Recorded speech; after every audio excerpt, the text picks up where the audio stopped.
என்னம்மா இப்படி பண்றீங்களேம்மாங்கிற மாதிரி தான் இருந்துச்சு இந்த கஸ்டமர் ஆர்டர் கொடுக்கும்போது. கஸ்டமர் எனக்கு ஒரு 1 வீக்குக்கு முன்னாடியே கேக்கோட ப்ரைஸை பற்றிலாம் விசாரிச்சிருந்தாங்க. சரி சிஸ்டர், நான் கேக் வேணும்னு உங்ககிட்ட ஆர்டர் பண்ணிக்கிறேன்னு சொல்லிட்டு அப்படியே விட்டுட்டாங்க.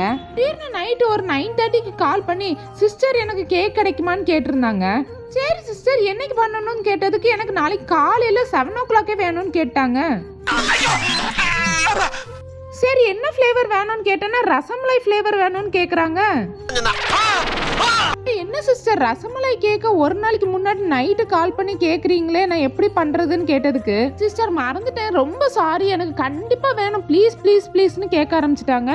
வேற வழி இல்லாமல் ஓகேன்னு சொல்லிட்டேன். இந்த நேரம் ரசமலாயை வீட்டில் ரெடி பண்ண முடியாதுங்கிறதுனால ரெடிமேட் ரசகுல்லா வாங்கிட்டு வந்து ரசமலாயை ப்ரிப்பேர் பண்ணி கேக்கில் ஸ்டஃப் பண்ணி கொடுத்துட்டேன். இது கூடவே ஒரு 1/2 kg மில்க் சாக்லேட் ஆட் பண்ண பிளாண்டியும் கேட்டிருந்தாங்க. சேர்த்து ரெடி பண்ணி வச்சிருந்தேன். கஸ்டமர் ஒரு 9 o'clock வந்து வாங்கிட்டு போயிட்டாங்க.